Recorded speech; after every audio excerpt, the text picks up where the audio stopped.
So let us remind ourselves how literate people do read unfamiliar words. Look at the words on the screen. It is most unlikely that you have seen these words before, because I've made them up, so they cannot have been memorized. But literate people are able to read them.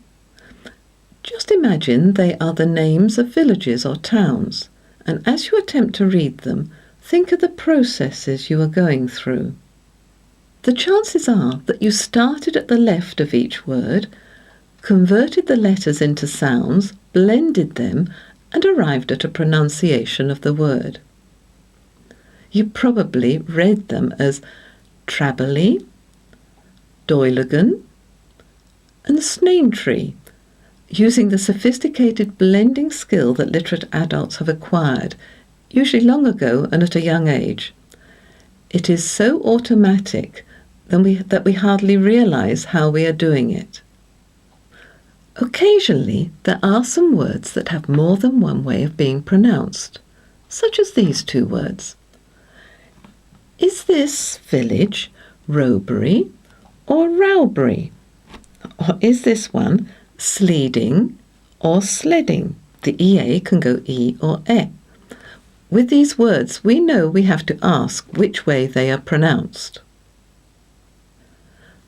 There are also some words that are not pronounced as you would expect them to be, such as these two places.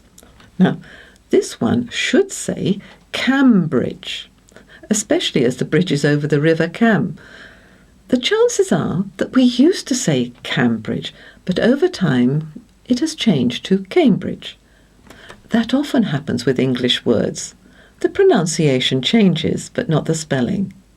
So what about this example? When in London, we often hear tourists very sensibly asking for boat tickets to Greenwich. It must be quite bewildering for them when they are told that it is pronounced Greenwich.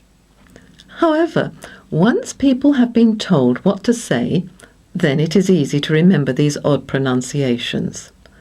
The thing to remember is that the vast majority of words can be read without any guidance, and being able to read virtually any word is very empowering. Good readers always try and work new words out by blending the letter sounds.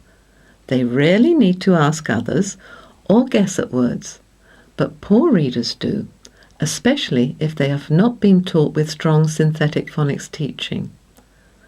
So, in order to make sure that all children become good readers, it is essential that they learn the main letter sounds, at least those covered in steps 1 to 5, these letter sounds, and how to fluently blend words that use those letter sounds, such as these.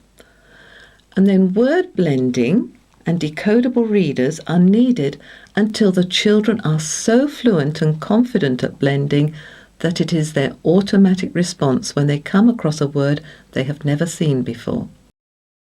Learning something until it is automatic generally means that it is performed without being consciously aware of it. It is perhaps easier to understand when it is likened to learning to drive. Initially, the gears dominate our responses, but after a while the gear changing starts to become automatic.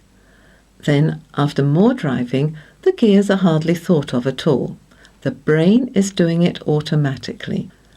A skill that is learnt until it is automatic is not forgotten.